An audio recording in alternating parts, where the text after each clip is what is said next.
Blerjet e vogla në vitin 2015 kishin një fond limit të prokuruar prej 10 miliard lekësh, ndërkohë që fondi i prokuruar për këtë kategori ishte 4,4 miliard lekë.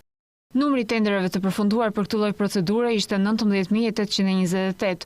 Nisur nga fakti që një pjesë e mirë e institucioneve i përdorin këtë lloj blerje në argumentin e emergjencave me kushtin që fondi të jetë 900.000 lekë, duket se Agjencia e Prokurimit Publik ka vendosur të ndryshojë dhe riformulojë mënyrën se si do të procedohet nga ana e autoriteteve kontraktore.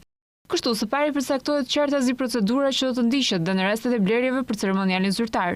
Së dyti, kemi një përcaktim të qartë për mënyrën se si llogariten fondet. Së treti, titularit të autoritetit kontraktor ose personet të autorizuar i ngarkohen detyra shtesë në lidhje me mënyrën se si krijohet dosja në sistemin e prokurimit dhe hapat që ndiqen për ftesën ndaj operatorëve ekonomik.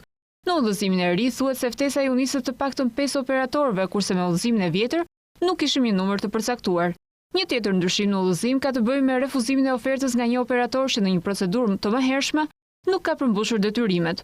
Po kështu qartësohet se fitues automatikisht zgjidhen operatorët me çmimin më të ulët dhe nuk ka zbatim të pikës që lidhet me ofertën anomalisht të ulët.